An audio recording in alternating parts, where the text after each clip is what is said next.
Bismillahirrahmanirrahim. Assalamualaikum Ustadz, mohon nasihat Ustadz. Saat ini Ana bekerja di perusahaan ribawi. Alhamdulillah semenjak belajar agama, saya jadi tahu apa itu hukum riba dan serta dosanya. Kalau misalkan saya berhenti bekerja, bukankah justru nanti bakal menzalimi istri dan anak karena tidak menafkahi? Kira-kira bagaimana sikap Ana, Ustaz? Subhanallah jamaah. Ya. Berkaitan dengan riba ya. Di antara yang menyebabkan negeri tidak madani, tidak barokah, itu riba. Apa buktinya? Antum baca nanti, ulang dari sini surat Al-Baqarah ayat 275 sampai 281. Di mana Allah mengumumkan perang kepada pelaku riba. Allah mengatakan kepada orang-orang yang beriman. Ini ayat turun setelah para sahabat masuk Islam di Madinah. Mereka dulu banyak melakukan riba, bahkan paman Nabi itu pelaku riba. Abbas bin Abdul Muttalib itu pelaku riba. Nabi menyebutkan nama Abbas secara jelas. Pertama riba yang aku haramkan adalah yang aku letakkan ribanya pamanku. Ini agama bukan agama kelompok, bukan agama semua. Pamanku pelaku riba nggak boleh lagi. Allah mengatakan ya ayyuhalladzina amanu taqullaha wa dharu ma baqiya minar riba in kuntum mu'minin.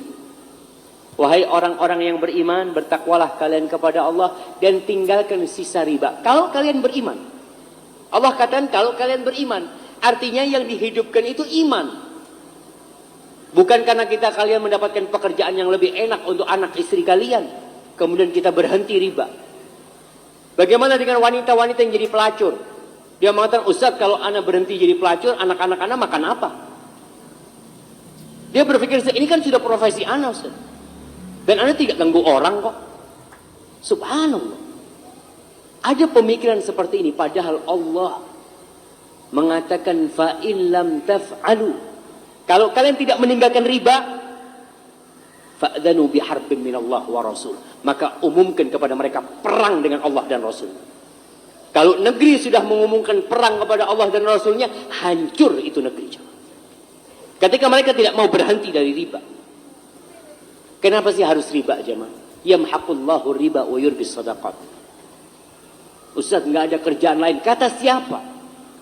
Banyak kerjaan yang halal. Dan umat Islam ini jumlahnya mayoritas. Dan dia bisa menekan supaya usaha-usaha itu tidak ada riba. Bisa. Karena kita yang banyak.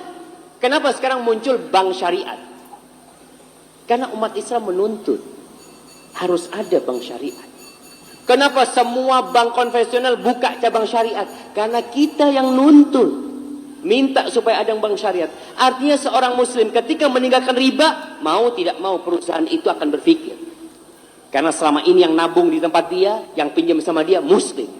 Gimana saya memberikan kepada mereka sistem yang islami, yang bisa mereka terima.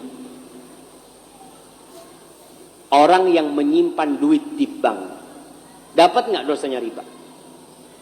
Jamaah, kita bicara bank riba. Bank syariat alhamdulillah sudah mulai syariat. Kita harus kawal syariatnya.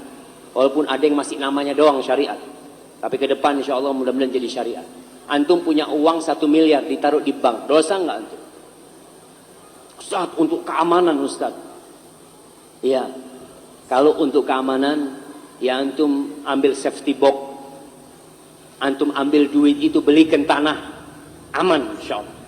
Tapi kalau antum letakkan di bank, mau tidak mau antum itu mendukung bank. Antum kasih modal sama bank. Bang, nih aku kasih 1 miliar. Kenapa orang kalau ngasih 1 miliar sama bank dapat kartu khusus, dapat hadiah? Kenapa? Karena kau kasih untung sama kita. Makanya kita kasih hadiah. Maka usahakanlah. Kalau kita punya uang lebih, belikan tanah. Kalau takut di rumah tidak aman. Karena banyak perampok atau macam-macam. Tapi kalau memang darurat Ustadz, ya sudah. Kalau memang itu untuk bisnis dalam artian, Ustadz, kita ini uang ini muter, nggak pernah dipakai sama bank. Oh, insya Allah nggak ada masalah. Artinya bank tidak pernah menggunakan kita untuk dipinjamkan ke orang. duit kita ini. Kalau antum bekerja di perusahaan riba, antum mengatakan bagaimana dengan anak dan istri anak? Subhanallah. Rizki itu sudah ditentukan sebelum kau keluar dari perut ibu. Tinggal kau cari yang halal. Ada yang halal, ada yang haram. Ustadz, kata sebagian ustadz nggak apa-apa. Ya kalau antum mau kata sebagian ustadz, fadhol. Yang jelas Allah mengumumkan perang. Dan terbukti orang-orang yang melakukan riba nggak barokah hidup. Ada seorang general manajernya Hilton Mekah, namanya Ibrahim Al-Fatih. Anak ingat, anak ngobrol sama dia langsung, dia cerita. Dia cerita, anak dulu kuliah di Amerika. Tapi alhamdulillah Allah jaga anak ketika itu karena kita punya komunitas muslim yang kuat, sehingga kita tidak macam-macam. Pulang dari Amerika, dia kerja di bank konvensional. Di Saudi ada bank konvensional. Dia kerja di bank, gajinya 11.000 real. 11.000 real itu gajinya jamaah kira-kira 40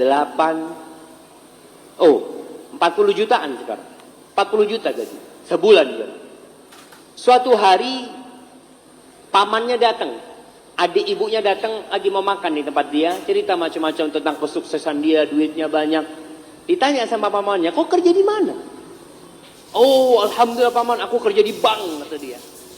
Bersyukur dia karena gajinya banyak. Pas waktu makan malam, pamannya nggak mau makan. Aduh, aku udah kenyang, kata dia. Paman, kenapa kau nggak mau makan? Aku panggilkan ibu, panggil ibu. Bu, ini paman nggak mau makan.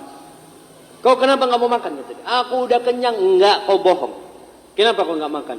Iya, anakmu dapat gaji dari riba. Aku takut mau makan. Apa kata ibunya? Nak, besok kau resign. Ibunya, nak, kau besok resign. Kata si anak sebenarnya, aduh, nggak kepingin resign, pulusnya banyak kan. Akhirnya dia resign karena taat kepada ibunya. Daftar dia ke Hotel Hilton, jadi resepsionis. Dari jabatan atas jadi resepsionis, gajinya 4.000 real, karena orang Arab gajinya tinggi, 4.000 real. Dia cerita, subhanallah, 4.000 real, 4.000 real, ana bisa nabung, 11.000 real habis. Kenapa nggak barokah? Ini akhirnya ibadah juga nggak bisa khusyuk, macam-macam jamaah. Ada orang-orang yang kerjanya hanya menjadi kulinya bank. Kulinya bank, tiap bulan dia cari duit untuk setor bunga. Bukan bayar utangnya jamaah, setor bunganya. 1,3 miliar katanya bunganya tiap bulan 16 juta. 16 juta. Dia cuma setor, ini duitnya, makasih. Ya, ditawarin lagi sama bank. Kamu mau pinjam lagi enggak? Ditawarin. Kenapa? Karena kalau bank minjemin terus, kau akan jadi kuli terus buat bank itu. Ingat, dalam Islam itu ada sistem yang menyelamatkan semuanya, yang makmur insya Allah hidup itu. Apabila kita terhindar dari riba, antum kalau urusan anak istri antum keluar resign, antum ya Allah, kau perintahkan aku keluar, dan kau yang nanggung rizkinya mereka. Wa man yattaqillah yaj'al lahu makhrajan. Barang siapa bertakwa kepada Allah, pasti Allah kasih jalan keluar, pasti jemaah. Kalau kita bicara sama Allah, bicara pasti hukumnya. Wa yarzuqu min haitsu la yahtasib. Allah akan kasih rezeki dari arah yang tidak disangka-sangka. Ustaz, tapi ana sampai sekarang belum dapat jalan keluar. Berarti kau belum maksimal bertakwa kepada Allah. Karena janji Allah tidak pernah luput jemaah. Hadza wallahu a'lam bissawab.